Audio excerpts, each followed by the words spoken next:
Christophe Bidot, je suis architecte depuis quelques années. J'ai monté avec mon épouse CBA Architecte il y a un petit peu plus de 20 ans.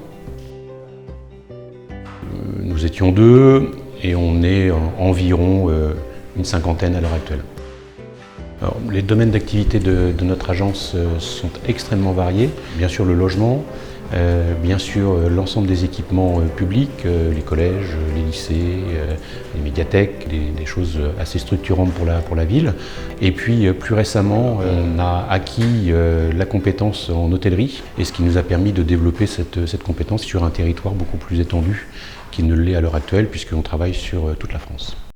Le site du Madrier, quand on a commencé à travailler sur le concours, c'était une grande forêt. C'est un terrain qui est relativement grand, plus de 40 000 m². Et effectivement, quand on s'est baladé sur le site dans un premier temps, il était impossible de voir les limites. En revanche, ce plateau, c'est un plateau de l'excellence, c'est un plateau de la recherche. L'espace Lanfry vient s'implanter à côté du CESI, à côté du CEGELEC, donc des écoles prestigieuses. La première chose, ça a été de ne pas cacher le bâtiment et que les gamins, ça peut aller jusqu'au BTS, soient fiers de rentrer dans leur établissement.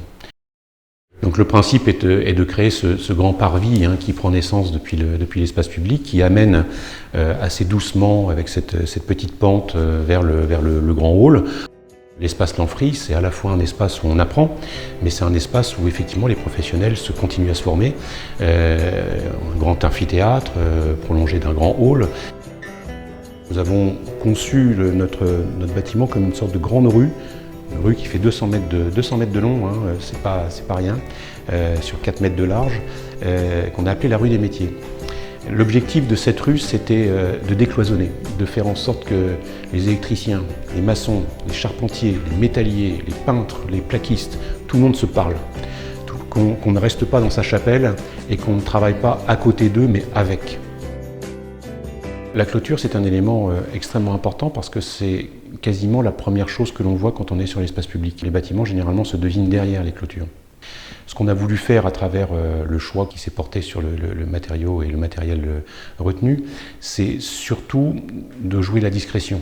Bien sûr qu'on avait besoin d'avoir des clôtures qui permettaient de faire en sorte que les parkings de chaque côté du bâtiment soient préservés des intrusions, que ça soit effectivement mis à l'abri par rapport à tout ce qui pouvait se passer sur l'espace public. Bien évidemment, on avait besoin de clôtures.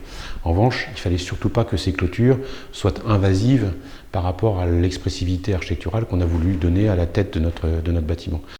Donc c'est pour ça qu'on a choisi des modèles extrêmement sobres, très simples, qui d'une certaine manière se déploient assez simplement, en laissant peut-être plutôt sentir le vide que le plein.